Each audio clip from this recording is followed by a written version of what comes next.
మీ ఎలాంటి వ్యాపార ప్రకటనలకైనా వెంటనే మా ఛానల్ సంప్రదించండి. అందరికీ నమస్కారం. నేను శిరీష. ఈరోజు మనతో పాటు ఉన్నారు ప్రముఖ ఆధ్యాత్మికవేత్త, జ్యోతిష్య వాస్తు పండితులు, శ్రీ లలితాదేవి ఉపాసకులు, బ్రహ్మశ్రీ నానాజీ పట్నాయక్ గారు. గురుగారితో మాట్లాడదాం. గురుగారు నమస్కారం. గురుగారు, ఈ డిసెంబర్ మాసంలో ముఖ్యంగా తులారాశి వారికి ఎలా ఉండబోతుందంటారు? ఎలాంటి జాగ్రత్తలు తీసుకోవచ్చు అంటారు? ఏ దైవాన్ని పూజించమంటారు? ప్రస్తుతం రాశిలో బుధుడి యొక్క సంచారం జరుగుతుంది. వీరికి రెండవ స్థానంలో మూడు గ్రహాలు ఉన్నాయి. చెప్పాలంటే ఆ 3 గ్రహాల్లో కుజుడు కూడా మారిపోతున్నాడు 7వ తేదీ నుంచి. అండ్ నెక్స్ట్ 17వ తేదీ వరకు 15వ తేదీ వరకు ఉంటాడు. 20వ తేదీ వరకు శుక్రుడు ఉంటాడు. ఆ పంచమ రాహు 6వ స్థానంలో శని ఉండడం, భాగ్యంలో గురువు ఉండడం, లాభంలో కేతు ఉండడం జరుగుతుంది వీరికి. అయితే ఒక్కొక్క ప్లానెట్ ఒక్కొక్క దగ్గర ఉన్నప్పుడు ఒక రిజల్ట్ ఇస్తూ ఉంటుంది. ఆ రకంగా వీరికి ఎటువంటి ఫలితాలు జరగనున్నాయి, ఏ విషయాల పట్ల జాగ్రత్తగా ఉండాలనేటువంటి అంశాలు చెప్తుంది నేనైనప్పటికీ కూడా చెప్పిస్తుంది సాక్షాత్ లలిత అమ్మవారిగా భావిస్తూ. ఫస్ట్ ఆఫ్ ఆల్ ఏంటంటే, ఇక్కడ ఈ బుధుడు ఎప్పుడైతే లగ్నంలో ఉన్నాడో, ఇది కొంచెం తండ్రిగా రాస్తి హైయర్ ఎడ్యుకేషన్ కోసం చేసే ప్రయత్నం ఫలిస్తుంది అని చెప్తుంది. ధనస్థానంలో లగ్నాధిపతి వెళ్ళి కూర్చుంటూ ధనస్థానంలో అధిక గ్రహాలు ఉన్నందుకు రకరకాల మార్గాల నుంచి ధనం వస్తుంది. ఇక 7వ తేదీ నుంచి కొన్ని విషయాల్లో ధైర్యంగా కొన్ని స్టెప్స్ తీసుకోవడము, అన్నదమ్ముల అక్క చెల్లెళ్ళతో తెలియని చిన్న ఘర్షణ వాతావరణం ఏర్పడడం అనేటువంటిది బలంగా చూపిస్తుంది. అదేవిధంగా కొంత కుటుంబ సభ్యులు, ఎందుకంటే కుటుంబ స్థానం కూడా కాబట్టి కుటుంబ సభ్యుల మధ్యని కొంత ఘర్షణ వాతావరణం కూడా దారితీస్తుంది ఈ నెలలో. వీళ్ళకి చెప్పాలంటే రాజకీయ నాయకులకి చాలా బాగుంటుంది పంచమ రాహువు కాబట్టి. కాకపోతే ఇక్కడ హోమ్ లోన్స్ లభిస్తాయి. సంతానాన్ని విదేశాలకు పంపించాలనే ప్రయత్నం ఫలిస్తుంది చెప్పాలంటే. అయితే కెమికల్ రిలేటెడ్, అదేవిధంగా ఆయుర్వేద డాక్టర్లకి, సోలార్ రిలేటెడ్ ఉంటాయి, సోలార్ సిస్టమ్, సోలార్ ద్వారా వాళ్ళు ప్రొడ్యూస్ చేస్తూ ఉంటారు పవర్, అది అటువంటి వాటిని సప్లై చేసేటువంటి వారికి, ఆయుర్వేదం మెడికల్ రంగాల్లో ఉండేటువంటి వారికి లాభసాటిగా ఉంటుంది అని మనం చెప్పుకోవచ్చు చెప్పాలంటే. ధనపరంగా అభివృద్ధి అయితే ఖచ్చితంగా ఉంది, అందులో ఎటువంటి సందేహం లేదు. ఈ బిజినెస్ లైన్స్లో ఉండేటువంటి వారికి, జాబ్లో ఉండేటువంటి వారికి అయితే మార్పు చూపిస్తుంది కొద్దిగా జాబ్ విషయంలో. అందులో పర్టికులర్గా ఈ ఫుడ్ రిలేటెడ్ రంగాల్లో ఉండేటువంటి వారికి, సాఫ్ట్వేర్ రంగాల్లో ఉండేటువంటి వారికి ప్లేస్ చేంజ్, జాబ్ చేంజ్ అనేది చూపిస్తుంది. అయితే ఏదేమైనప్పటికీ కూడా మొదటి 20 రోజులు కూడా కొంచెం ఎక్కువ ప్రయాణాలు ఉంటాయి వీరికి. ఫస్ట్ 20 డేస్ కూడా చెప్పాలంటే కొంచెం ఏంటంటే కొన్ని విషయాల్లో ఘర్షణలు ఏర్పడుతుంటాయి. అయినా వీళ్ళు కనుక కొంచెం జాగ్రత్తగా కనుక వెళ్తున్నట్లయితే, ఎందుకంటే లగ్నాధిపతి కొంత మౌఢ్యంలోకి వెళ్తున్నాడు శుక్రుడు. సో దానివల్ల ఏంటి, ఘర్షణలు, ఎక్కడో స్ట్రక్ అయిపోయారని ఫీలింగు, లేకపోతే ఇన్సూరెన్సెస్ కట్టకపోవడం వల్ల వచ్చే నష్టాలు, ఎందుకంటే లగ్నాష్టమాధిపతి కదా శుక్రుడు ఇక్కడ. కాబట్టి ఈ విషయాల్లో కొంత జాగ్రత్తగా చూసుకుంటూ, పెద్ద మొత్తంలో ఎవరైతే మనీ ట్రాన్స్ఫర్ చేస్తారో, అందులో ముఖ్యంగా అప్పుగా ఇద్దామనుకుంటారో, ఎందుకంటే 6వ స్థానంలో శని నుండి కుజుడి దృష్టి ఉంది. 6వ స్థానం అనేటువంటిది అప్పులకు సంబంధించిన స్థానం.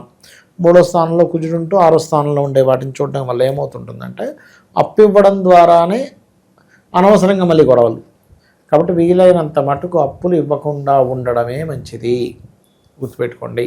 కొంచెం బాడీ పెయిన్స్ ఉన్న వాళ్ళకి కొంచెం పెయిన్స్ పెరుగుతూ ఉంటాయి. కొంచెం మసాలా ఐటమ్స్ తినడం వల్ల పొట్టి కడుపులో కొంచెం రకంగా గ్యాస్ ఫామ్ అవుతూ ఉంటుంది పంచమంలో రాహు ఉండడం వల్ల. దీనికి ఏం చేయాలి అంటే, సూర్యభగవాను చూస్తూ ఒక గుమ్మడికాయ ముక్కని అక్కడ పెట్టి ఓం కూష్మాండాయ నమః అనే మంత్రాన్ని ఒక 108 సార్లు చదివి, దాని తర్వాత దాన్నే ప్రసాదంగా తీసుకొని దాని కూర వండుకోవడమో, జ్యూస్ చేసుకొని తాగినట్లయితే కూడా వీళ్ళకి ఉదర సంబంధించినటువంటి ఇబ్బందులు కూడా తగ్గుతాయి చెప్పాలంటే వీరికి. అది గురుగారు, ముఖ్యంగా ఈ మాసంలో వీరికి అకస్మాత్తుగా ధనలాభం జరిగే ఛాన్సెస్ ఏమైనా ఉన్నాయి? అంటే అనుకోకుండా ఎవరైనా డబ్బులు ఇవ్వడం అలా జరిగే ఛాన్సెస్ ఏమైనా? కొంతవరకు ఉంది, ఎందుకంటే ధనస్థానంలో అధిక గ్రహాలు ఉన్నాయి కదా, ఏదో రూపంలో డబ్బు మాత్రం వీళ్ళకి రొటేషన్ అవుతూ ఉంటుంది, దానికి ఇబ్బంది ఏం లేదు. కాకపోతే అదే వాటి మూలంగా అప్పులు ఇస్తే కొంత గొడవలు కూడా అవుతుంటాయి. ఓవరాల్గా మరి ఆర్థిక పరంగా ఎలా ఉండబోతుంది అంటారు? ఎలాంటి జాగ్రత్తలు తీసుకోవాలి? ఓవరాల్గా అయితే బాగానే ఉందని చెప్పాలి. ఇవ్వకుండా, అప్పులు ఇవ్వకుండా, మధ్యవర్తిత్వంగా వీళ్ళు అక్కడైతే సంతకం పెట్టకుండా ఉన్నంతసేపు వీళ్ళు సేఫ్గానే ఉంటారు. దానిలో ఎటువంటి ఇబ్బంది లేదు. ఎందుకంటే ఇక్కడ 6లో ఉండే శని, 3లో ఉండే కుజుడు, ఒక రకంగా చెప్పాలంటే పాపగ్రహాలు పాపస్థానాల్లో ఉంటే మంచి ధైర్య సాహసాలని ఇస్తాయి, ఇవ్వమని. కానీ ఆ గ్రహాలు గొడవను కూడా ఇస్తాయి. కాబట్టి ఏంటి, అప్పు ఇవ్వడం, ఫ్రెండ్కి అప్పిచ్చి వాడు శత్రువు అవ్వడం, ఇలాంటివి జరుగుతుంటాయి. కాబట్టి ఈ యొక్క విషయాల్లో జాగ్రత్తగా ఉంటే సరిపోతుంది వీళ్ళకి మెయిన్గా చెప్పాలంటే. ఇక వీళ్ళు ఎక్కువగా దుర్గా ఆరాధన ఎక్కువగా చేస్తుండాలమ్మా. పంచమ రాహు కదా, ఈ పంచమ స్థానంలో రాహు ఉన్నప్పుడు ఏమవుతుందంటే ఏదో జరిగిపోతుందేమో, ఏదో జరుగుతుందేమో అనేటువంటి భయాందోళనని గురి చేస్తూ ఉంటుంది. కాబట్టి ఎంత దుర్గాదేవి నామాన్ని స్మరిస్తూ ఉంటే ఓం దుమ్ దుర్గాయ నమః అని ఎంత అనుకుంటూ ఉంటే, ఫస్ట్ ఆఫ్ ఆల్ దుర్గానామానికి ఉన్నటువంటి గొప్పతనం ఏమిటి అంటే మీకు అనవసరమైనటువంటి మాయ. ఇప్పుడు ఎలా ఉంటుందంటే మనకు తెలియనంతసేపు భయం, దాని నుంచి ఒక క్లారిటీ వచ్చేస్తే భయం లేదు. కొంతమంది చూడండి ఎన్నోసార్లు పోలీస్ స్టేషన్కి వెళ్ళేసి వస్తారు, ఎన్నోసార్లు కోర్టుకి వెళ్ళేసి వస్తారు, జైల్లో వచ్చారు. వాడికి అసలు చాలా సింపుల్గా ఉండే ఏమైంది. కొంతమంది పోలీస్ స్టేషనా, అమ్మో పోలీస్ స్టేషన్ గడప తొక్కకూడదండి అని. ఎందుకు? వాడు ఎక్స్పీరియన్స్ చేయలేదు. ఎక్స్పీరియన్స్ చేసిన వ్యక్తి చాలా ఈజీ. ఇప్పుడు సైకిల్ తొక్కాలి, అప్పుడే తొక్కమంటే అమ్మో పడిపోతానని భయపడుతూ ఉంటాడు. ఆల్రెడీ అప్పుడు నేర్చుకుని ఎంతో తిరిగి వచ్చిన వాడికి దాంతో ఫీట్లు చేస్తుంటాడు, పైకి లేపుతాడు కింద. ఏంటి అంటే ఎక్స్పీరియన్స్. ఎప్పుడు కూడా భయము ధైర్యం అనేటువంటివి లేవు ఈ ప్రపంచంలో. మీకు జ్ఞానం ఉందా లేదా అజ్ఞానాలతోనే ఉంటుందనే విషయాన్ని అర్థం చేసుకోవాలి. అది పర్టికులర్గా ఈ తులవారికి పంచమ రాహు ఉన్నందుకు ఆలోచనలు ఎక్కువగా పెరుగుతూ ఉంటాయి. కళలో కూడా రకరకాల స్వప్నాలు రావడం, స్వప్నంలో ఒకసారి సర్పదర్శనం కూడా జరుగుతుంటుంది. అలాంటప్పుడు వీళ్ళు కొంచెం గజేంద్ర మోక్ష ఘట్టం కనుక చదువుకున్నట్లయితే సరిపోతుంది. గురుగారు, ఇంతవరకు మనము గోచార జాతకాల గురించి చెప్తున్నారు. సో వ్యక్తిగతంగా మన జాతకాలని ఎలా తెలియజేస్తారు గురుగారు? ఏం లేదమ్మా, ఫస్ట్ ఆఫ్ ఆల్ గోచార ఫలితం ఈజ్ ఇప్పుడు మార్కెట్ ఎట్లా ఉంది, బయట వాతావరణం ఎలా ఉంది అలాంటిది.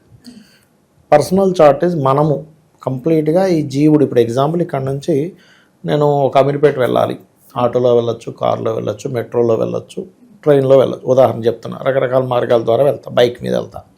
అసలు నేననేవాడిని శక్తి లేదు, నాకు జ్వరం వచ్చింది, ఎలా వెళ్తా? మన నీరసంగా ఉంది, నేను వెళ్ళలేనంట. అంటే ఇన్ని ఉన్నాయి. కానీ అదే గోచారంలో ఇప్పుడు క్యాబులు బంద్ అయ్యాయి, ఆటో ఆప్షన్ ఉంటుంది. ఆటోలు కూడా తిరగట్లేదు, ఫ్రెండ్ బైక్ వేసుకొని వెళ్ళొచ్చు, నా బైక్ ఉంటే వెళ్ళొచ్చు. అవునా? అంటే ఏదో ఇంకొక ఆప్షన్లో మనం వెళ్తాం, గోచారం సరిగ్గా ఉండాలి. కానీ మనమే సరిగ్గా లేకపోతే అసలు ప్రయాణమే జరగదు. అలాగే పర్సనల్ చార్ట్ ఈజ్ మనం పుట్టినప్పుడు ఏ గ్రహాలు అయితే ఎక్కడెక్కడ ఉన్నాయి, మనం పుట్టినప్పుడు ఉండేటువంటి లగ్నం ఏమిటి, నక్షత్రం ఏమిటి, దశలే నడుస్తున్నాయి, ఎటువంటి యోగాలతో జన్మించాము, ఇవన్నీ ఎలా జరుగుతాయంటే పూర్వజన్మల్లో మనం చేసుకున్న కర్మ ఆధారంగా ఇవన్నీ ఏర్పడతాయి. అంటే మనం మంచి రాయల్గా ఉంటాయి ఇంట్లో, మంచి తల్లిదండ్రులు, మంచి వాళ్ళతో పుట్టామంటే లగ్నం బాగుందని అర్థం. మంచి సంపాదన, కొంతమంది చోటు పెద్దగా చదవకపోయినా బాగా సంపాదిస్తారు, లక్షల కోట్లు సంపాదించేస్తున్నాడు. తీరా చూస్తే 7వ తరగతి చదువుకున్నాడు. నేను చూసే ఒక జాతకం 3వ తరగతి చదువుకున్నాడు. ఆయన సంతకం కూడా పెట్టరని రాజు, నెలకు ₹1,00,00,000 సంపాదిస్తున్నాడు. ఎట్లాగా అంటే అంతే ధనయోగం ఉంది, సంతకం కూడా పెట్టరని రాదు ఆయనకి. పెద్ద యాడ్ ఏజెన్సీ నడిపేస్తున్నాడు. ఏం చేస్తాం? అంతే. అంటే అతనికి టీము అంతా అలా కుదిరారు. అలా ఏంటంటే ధనయోగాలు బాగుంటే, ఇక్కడ ధనయోగాలు బాగుండడం ఒక ఎత్తు, ఎందులో ధనయోగం ఉందో తెలుసుకోవడం ఒక ఎత్తు. మన పర్సనల్ చార్ట్లో అసలు మీకు ధనయోగం ఎందులో ఉందో తెలుసుకుంటే మీరు తత్ సంబంధించినటువంటి ఎడ్యుకేషను, తత్ సంబంధించిన వ్యాపారం చేస్తే ఆటోమేటిక్ కలిసి వస్తుంది. ఇక మనం ఎప్పుడు మనకి డబ్బులు ఇబ్బంది వస్తుందంటే మనకి కలిసి రాని దాంట్లో మనం వేలు పెడతాము, అది మీకు కలిసి రాదు. ఎలా వస్తుంది? ఇప్పుడు భూమి లోపల ఇక్కడ వాటర్ పడతాయంటే అక్కడే తవ్వాలి, ఇంకో దగ్గర తవ్వితే ఏమవుతుంది? శ్రమ, ధనం వేస్ట్, శ్రమ వేస్ట్. ఎలాగో ఇది కూడా అంతే. అలాగే కొంతమందికి అన్నదమ్ములతో గొడవలు ఉంటాయి. ఎందుకు ఉంటాయి అంటే మీరు పూర్వజన్మలో చేసిన అన్నదమ్ములతో నక్కచెల్లెలతో చేసిన గొడవలు ఈ జన్మలో కర్మ రూపంలో వస్తుంది. అలాగే ఏం చదువుకోవాలి, అసలు ఏ దిశలో మీరు ఇల్లు కట్టుకుంటే మంచిది. ఆల్ డైరెక్షన్స్ ఈజ్ గుడ్, కానీ ప్రతి ఒక్కరికి ఒక డైరెక్షన్ మీకు అద్భుతమైన యోగాన్ని ఇస్తుందని ఉంటుంది. అది తెలుసుకోగలరు, అది పర్సనల్ చార్ట్లో తెలుస్తుంది.